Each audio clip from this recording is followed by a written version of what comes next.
Welcome to one of the most disturbing cases recorded in the history of American slavery. Before we begin, I invite you to leave in the comments where you're watching from and the exact time you're hearing this narration. The year was 1864 when 7-year-old Thomas Freeman, valued at a mere $3 on the ledgers of Willow Creek Plantation, became an unexpected fulcrum in the Civil War's final months. As Union armies advanced through Virginia's war-ravaged countryside, desperate plantation owners began liquidating their human property at drastically reduced prices, a frantic attempt to extract final value from an institution rapidly collapsing around them. Thomas stood trembling on the auction block that sweltering August morning, his small frame visibly malnourished, ribs protruding beneath a tattered cotton shirt as the auctioneer struggled to incite interest among the dwindling crowd of potential buyers, most of whom passed dismissive glances over the child deemed too weak for field labor and too sickly for domestic service. The estate's ledger, later recovered during a university archive restoration project in 1978, described the boy in coldly economic terms: undersized, sickly, of no practical value, an assessment that resulted in his sale for the paltry sum of $3 to a quartermaster from General Robert Beauregard's Confederate battalion, a transaction considered so insignificant that it merited only a single line in the day's accounts. What this clinical documentation failed to capture, what no one present at that dehumanizing exchange could possibly have recognized, was the child's extraordinary memory and his mother Harriet's secret role as laundress with unprecedented access to Confederate officers' private correspondence, circumstances that would transform this seemingly inconsequential sale into a pivotal moment in American military history. A weathered bill of sale discovered in 2013 would later confirm the transaction's details, while revealing, through adjacent military correspondence found in the same collection, that this devalued child, this boy deemed worthless by the very system that claimed ownership over him, would soon possess information capable of altering the trajectory of a nation torn apart by civil war. Harriet Freeman's position as head laundress at Willow Creek Plantation, a role she had occupied for nearly 9 years prior to her son's sale, afforded her an unusual degree of mobility and access to spaces typically forbidden to the enslaved, particularly the private quarters where Confederate officers temporarily billeted during their strategic consultations with the plantation owner, Colonel James Wilford, a former military man whose sprawling estate had become an unofficial headquarters for regional Confederate operations. Parish records discovered in 1923, during a church renovation in nearby Fairfax County, revealed that Harriet had been surreptitiously taught to read by the plantation owner's wife, Eleanor Wilford, ostensibly to help manage household inventories and laundry records, though Mrs. Wilford's personal diary, found concealed in the same church archives, suggested a more complex motivation stemming from her increasing disillusionment with the institution her husband so vigorously defended. Thomas, a quiet and observant child who had survived a bout of scarlet fever that claimed several other children on the plantation, often accompanied his mother to work, concealed in laundry baskets or behind stacks of linens, while she pressed and folded the officers' uniforms, his presence overlooked as inconsequential by men who discussed military matters with remarkable candor, unaware that the child they barely noticed possessed an extraordinary ability to recall conversations verbatim, a talent first discovered when he had recited entire passages from the Bible after hearing them just once during clandestine Sunday gatherings in the slave quarters. As Harriet moved methodically through the officers' quarters, Thomas absorbed detailed discussions of troop movements, supply vulnerabilities, and battlefield strategies, information that might have remained locked in his remarkable memory had fate not intervened in the form of a desperate plantation sale. Archaeological excavations at Arlington Heights in 2013 uncovered a series of notes written in a child's uneven handwriting, preserved between the pages of a water-damaged Bible, documenting precise Confederate battalion positions along the Virginia front with a level of detail that military historians would later confirm could only have come from someone with direct access to Colonel Wilford's command.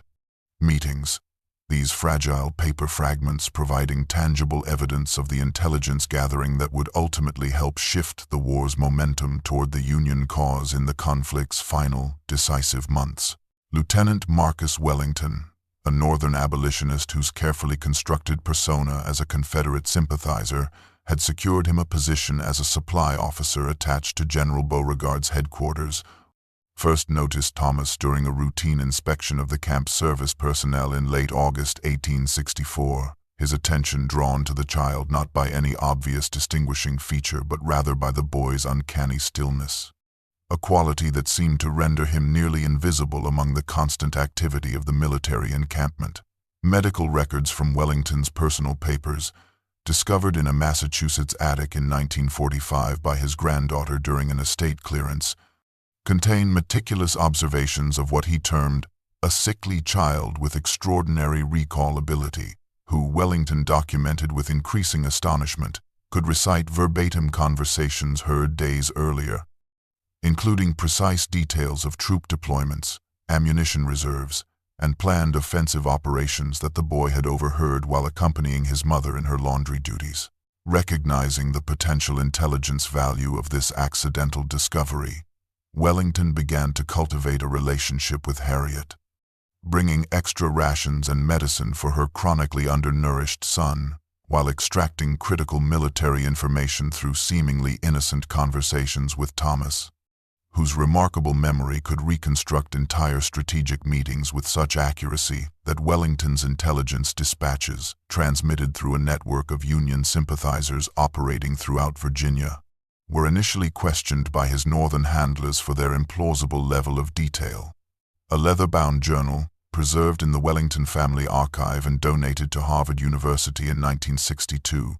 records the lieutenant's growing moral conflict as he exploited the child's abilities while simultaneously planning their eventual extraction to safety, writing, "I use the boy's gift to save Union lives, yet in doing so place his own at terrible risk. The burden of this duplicity weighs heavily upon my conscience." Census records from Massachusetts later revealed Wellington's extensive pre-war connections to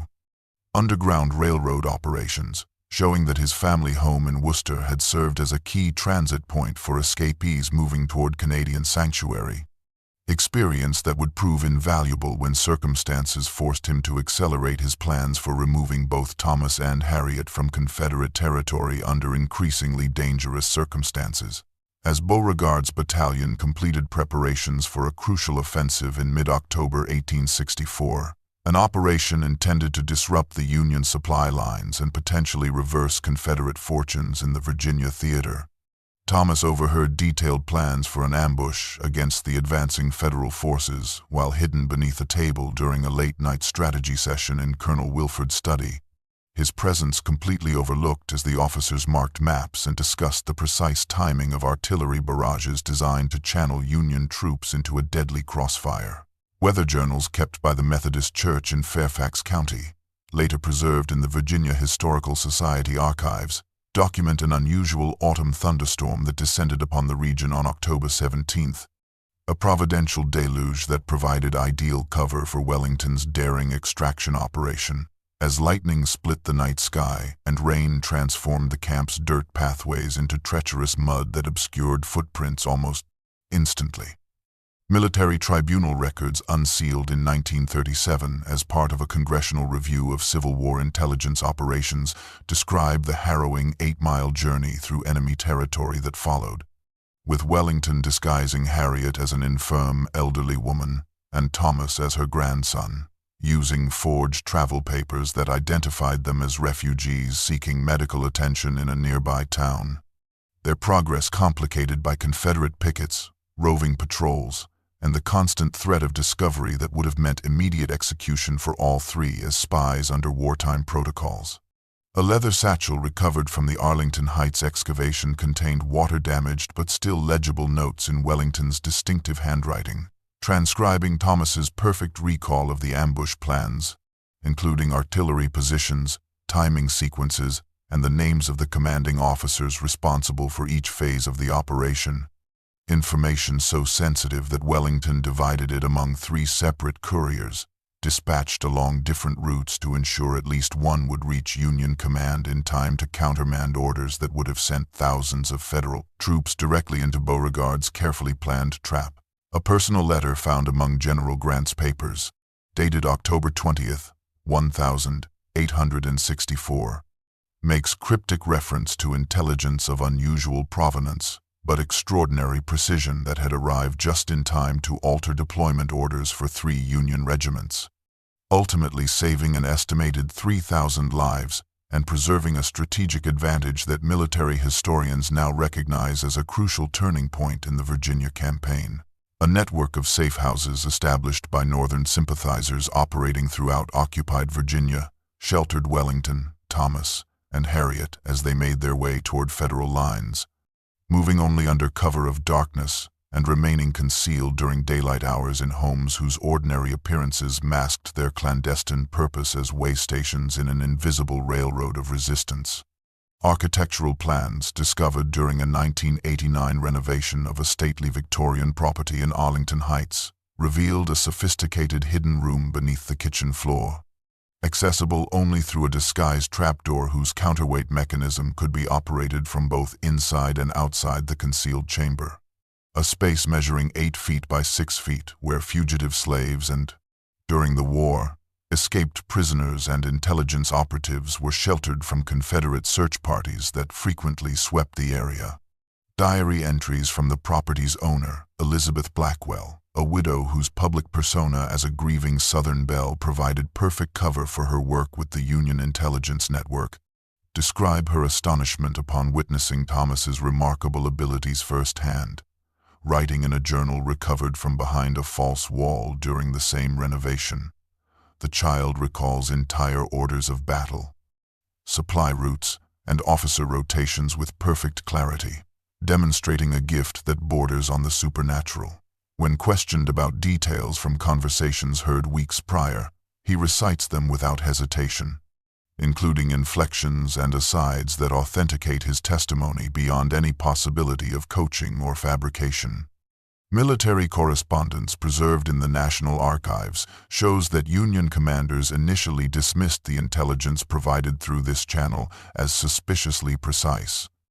One colonel writing to his superior that information of such extraordinary detail and tactical value could not possibly have originated from such an unlikely source as claimed,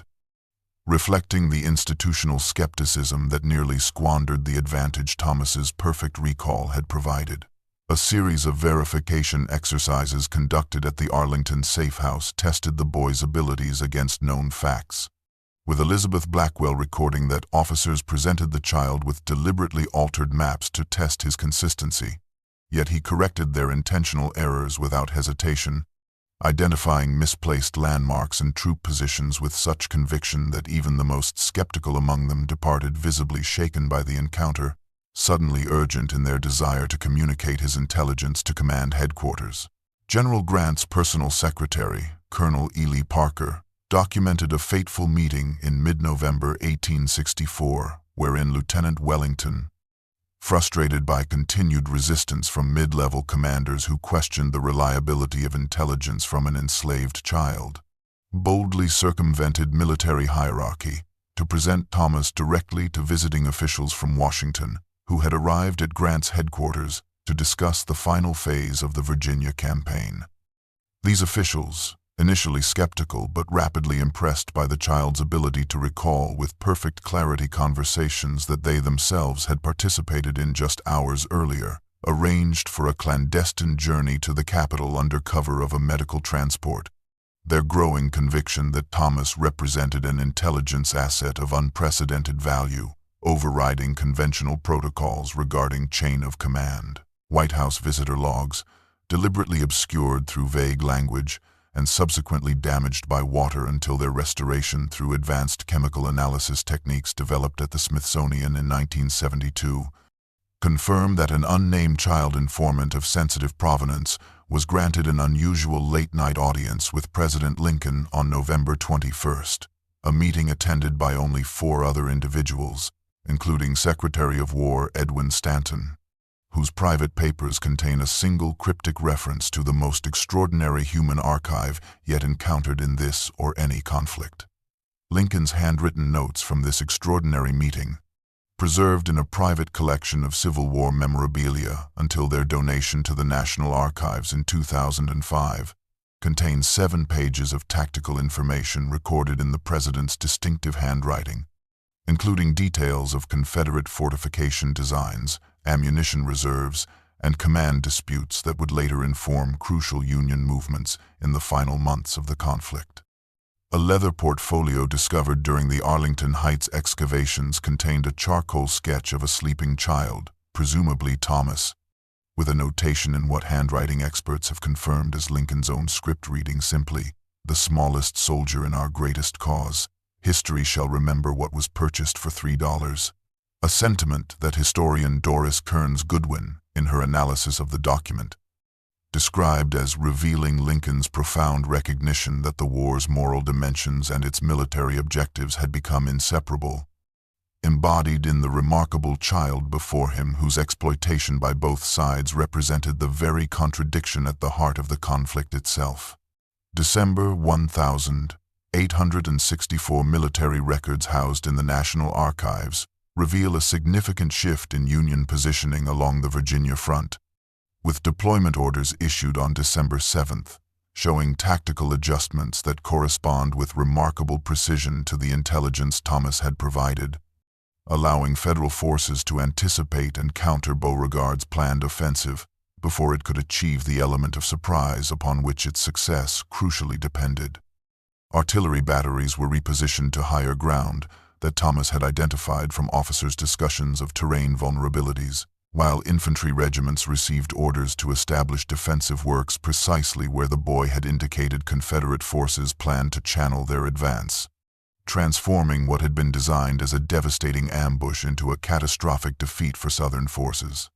Confederate officers' private correspondence, captured after the war and preserved in the Virginia Military Institute archives, expresses mounting confusion and paranoia regarding the apparent breach of security, with Colonel Wilford writing to a fellow officer that our most closely guarded plans seem known to the enemy before they are fully known to our own men. We must consider the terrible possibility of a Judas among us. Beauregard's own leather-bound journal, donated to the Library of Congress by his descendants in 1932, contains a haunting entry dated December 12 that reads, "We are undone by invisible eyes and ears. The laundress and her boy are gone. I suspect now they were more valuable than anyone knew.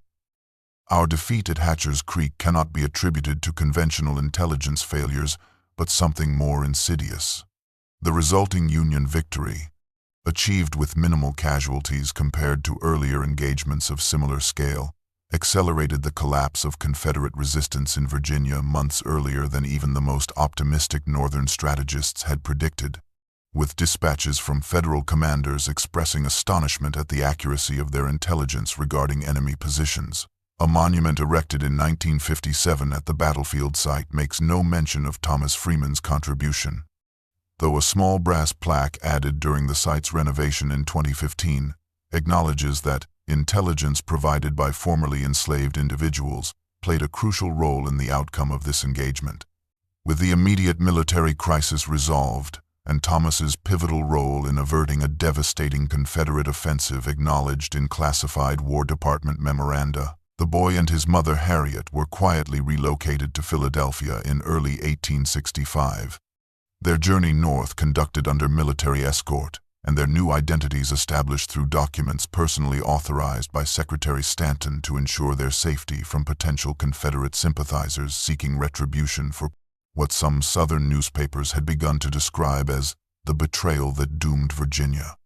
Quaker school enrollment ledgers preserved in the Philadelphia Historical Society archives show Thomas's admission to the prestigious Friends Select School in February 1865 under the sponsored guardianship of prominent abolitionist Rebecca Thomas,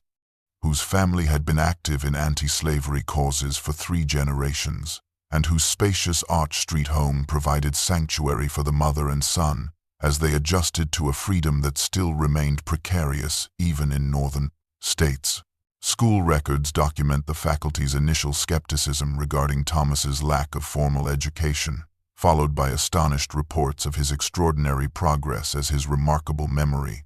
now applied to academic subjects rather than military intelligence, allowed him to advance through grade levels with unprecedented speed, mastering in weeks material that typically required months of instruction. Medical journals from 1866, discovered during a cataloging project at the College of Physicians of Philadelphia in 1947, contain detailed observations from researchers fascinated by his mnemonic abilities, with renowned neurologist Dr. Silas Weir Mitchell noting that the boy remembers not just words but inflections, gestures, and the minutest details of events witnessed years prior, suggesting a physiological difference in brain structure that medicine has yet to fully comprehend. Rebecca Thomas's personal diary, donated to the Smithsonian in 1903 by her granddaughter, records her growing concern as Thomas became the subject of increasing scientific interest, writing, "The same remarkable gift that saved him from slavery now threatens a different kind of captivity,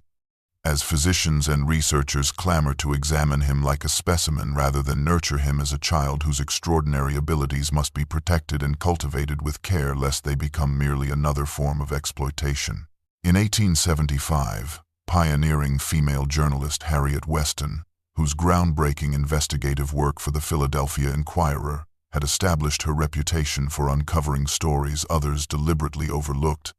encountered the now 18-year-old Thomas Freeman during her research into previously classified Civil War intelligence operations. A meeting arranged through Rebecca Thomas's extensive network of abolitionist contacts after Weston had discovered tantalizing references to a child informant in military correspondence she had accessed through her late father's connections at the War Department. Her personal correspondence, meticulously preserved in the Columbia University archives following her death in 1912, describes her profound astonishment at discovering Thomas's pivotal role in providing critical intelligence that likely shortened the war by months and saved thousands of lives on both sides. Her initial skepticism giving way to conviction as she verified his accounts against military records and battlefield reports that corroborated even the most minute details of his testimony. Weston's draft articles, repeatedly rejected by mainstream publications, despite her established credentials and exhaustive documentation, reveal her increasing frustration with editorial resistance to bringing Thomas's story to public attention, with rejection letters preserved alongside the manuscripts, citing concerns ranging from questionable reliability of recollections to more transparent objections that our readership is not prepared to accept that the fate of great armies might have turned on information provided by a slave child. Her journal entries from this period document meetings with publishers in New York, Boston, and Washington, each ending in disappointment as she encountered resistance from both Northern interests concerned about diminishing the perceived professionalism of Union intelligence operations and Southern sensibilities still raw from defeat and unwilling to acknowledge how thoroughly their security had been compromised by those they had considered property rather than people. Thomas himself, now pursuing medical studies and reluctant to draw attention that might disrupt his hard-won normalcy, provided Weston with interviews on the condition of anonymity, telling her in a conversation she transcribed verbatim, "What matters is not that the world knows my name, but that it understands how the system that sought to render us invisible ironically granted us the perfect vantage point from which to observe its fatal weaknesses." Congressional records from 1880, partially declassified under the Historical Review Act of 1965, reveal Thomas Freeman's appearance before a special committee investigating wartime intelligence practices, a hearing conducted primarily behind closed doors with only selected portions made available for public record.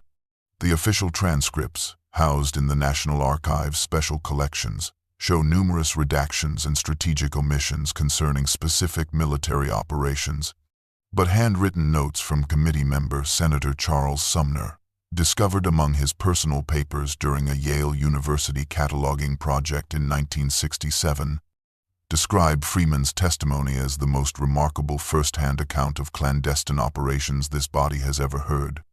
delivered with such precision of recall that hardened military men sat transfixed, as events from 15 years prior were reconstructed with a clarity suggesting they had occurred only yesterday. Thomas, now a respected physician whose Philadelphia practice served primarily working-class families regardless of race, had been reluctant to step into public view until Harriet Weston's persistent advocacy convinced him that historical truth demanded his participation, despite the personal cost of unwanted scrutiny. Southern newspapers of the period show coordinated editorial attacks questioning Freeman's credibility, with repeated references to convenient northern fabrications and implausible claims designed to further humiliate the defeated Confederacy, their synchronized language suggesting an organized campaign to discredit testimony that contradicted cherished narratives of Southern military prowess. Most telling was the conspicuous silence maintained by senior military officials who had directly benefited from the intelligence Freeman provided, their carefully worded statements acknowledging the committee's work while offering no confirmation of its most significant revelations, an institutional reluctance that Senator Sumner characterized in private correspondence as the Army's unwillingness to admit that its greatest intelligence triumph came through the perfect memory of a child valued at $3. Academic papers from the 1,890 seconds, published primarily in specialized military history journals with limited circulation, show the first tentative scholarly recognition of what Professor William Dunning of Columbia University termed the intelligence network of formerly enslaved individuals that contributed significantly to Union victory, though these early works, constrained by the racial prejudices of the post-Reconstruction era, presented such contributions as peripheral rather than pivotal to the conflict's outcome. Though Thomas Freeman is not mentioned by name in these initial academic explorations, references to unusual intelligence sources and unexpected channels of information in the Virginia campaign appear with increasing frequency in scholarly literature, creating fissures in the conventional historical narrative that had attributed Union success primarily to superior resources and generalship rather than intelligence advantages. Military historian Colonel James McPherson's unpublished manuscript, discovered among his personal papers during a library acquisition assessment at West Point in 1952, explicitly credits a child valued at $3 with providing intelligence that altered the strategic calculation of the entire Virginia campaign, rendering Confederate tactical planning effectively transparent to Union command at the most crucial juncture of the conflict. Freeman himself, having relocated from Philadelphia to Washington, D.C., where he established a school for African American children that emphasized historical literacy alongside traditional subjects, began documenting his experiences in a leather-bound journal that methodically reconstructed his extraordinary journey from auction block to congressional witness, recording not only his perfect recollections of wartime events, but his reflections on their significance in the larger narrative of American freedom. This remarkable first-person account, later donated to Howard University following Freeman's death in 1922, contains passages of extraordinary clarity regarding the psychological experience of enslavement and the complex moral calculations involved in his role as an intelligence asset, writing,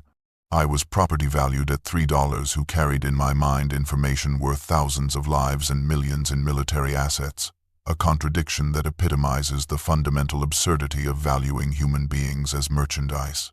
while simultaneously fearing their capacity to assert their humanity in ways that could bring down the very system that commodified them." Census and property records from the District of Columbia archives trace Thomas Freeman's establishment of the Harriet Freeman Memorial School for Colored Children in 1885,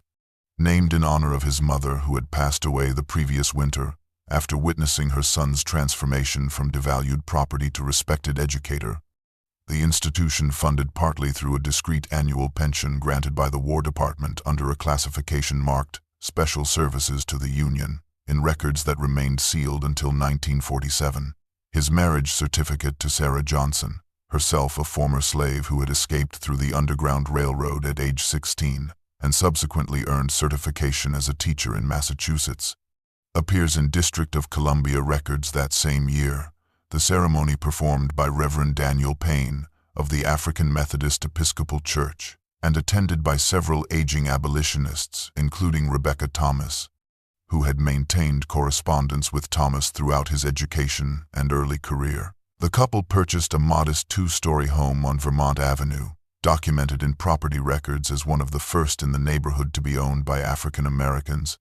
establishing a household that combined Sarah's passion for literature with Thomas's methodical documentation of historical events, creating an environment where their 4 children were raised with an acute awareness of both their father's remarkable past and their responsibility to preserve authentic historical narratives. Their descendants' oral histories, recorded by interviewers from the Federal Writers Project in the 1,930 seconds and preserved in the Library of Congress Folklore Collection, reveal how Thomas's experiences shaped enduring family traditions, with his grandson Elijah Freeman recounting.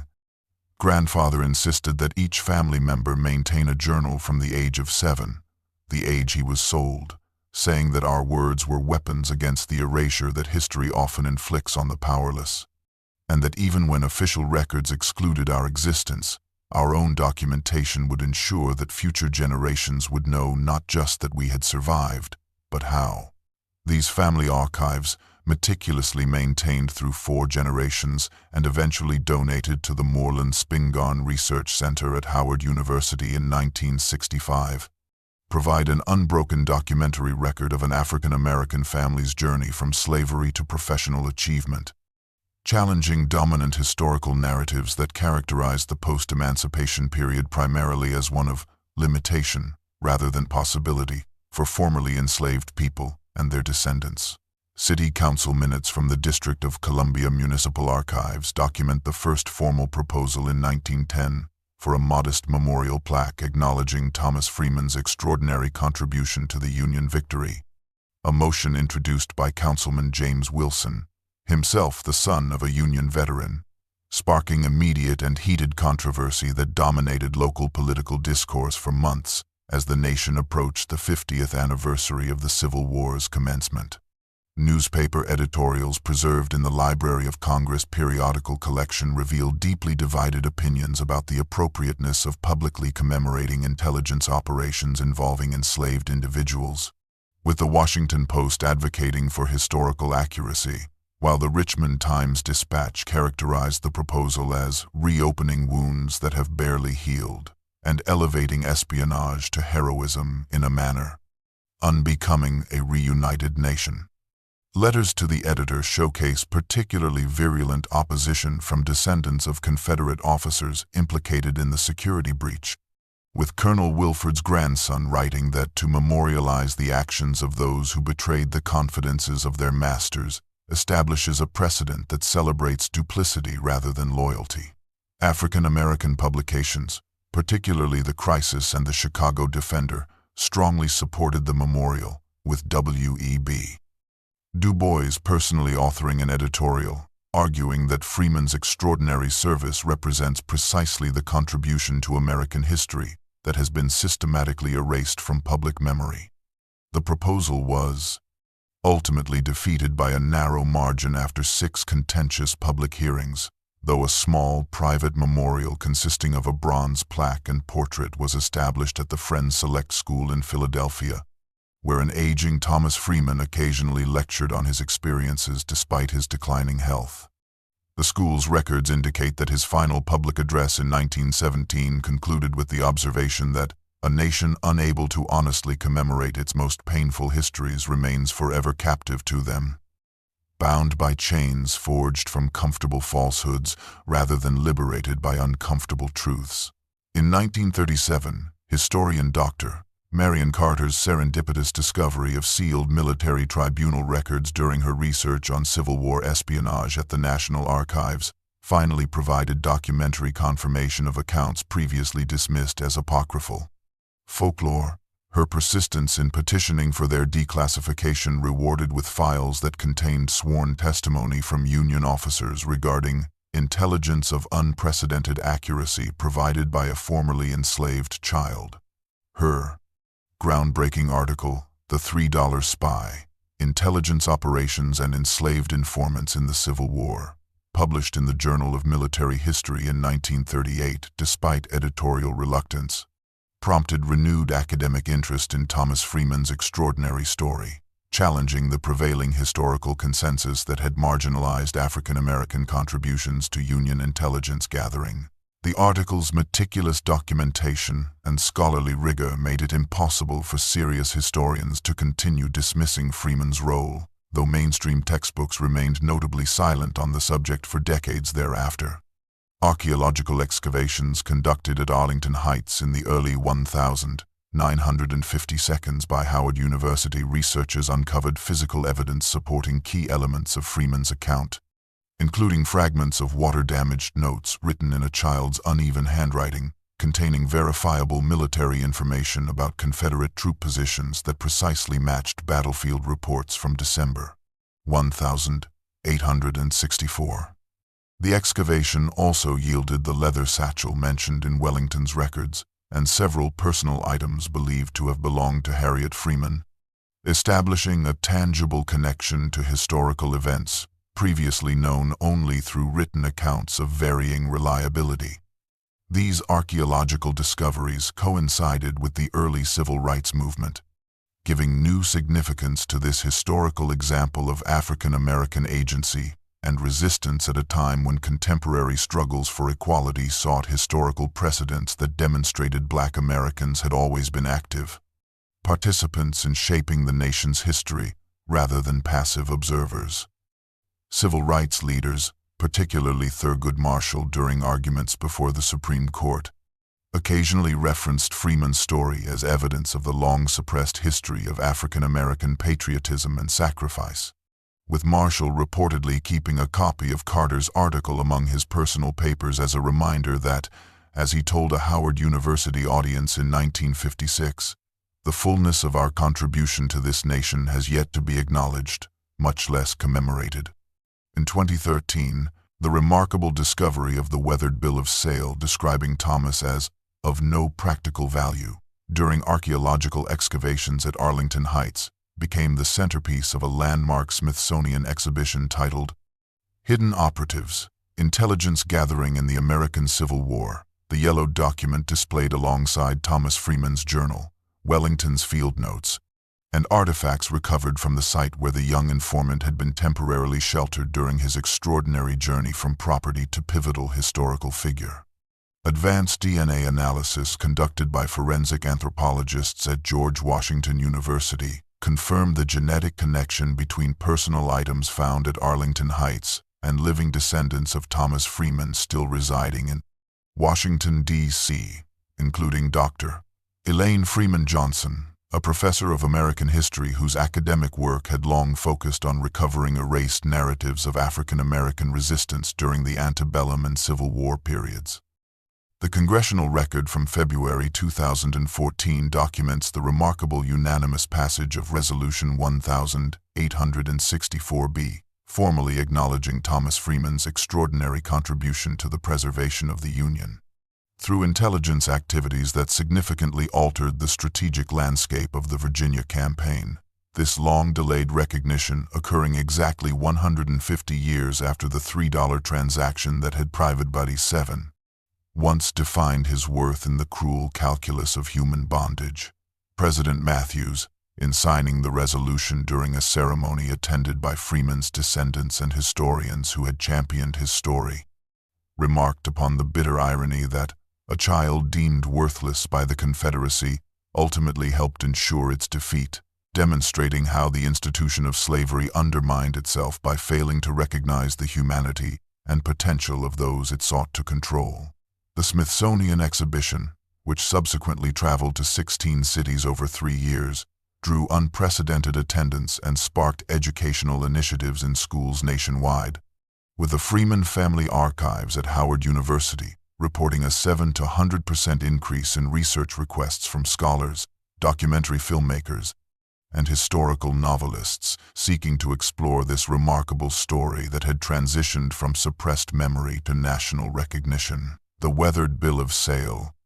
now preserved behind climate-controlled glass at the National Museum of African American History and Culture, bears a simple curatorial note that echoes Lincoln's prophetic words from 1864.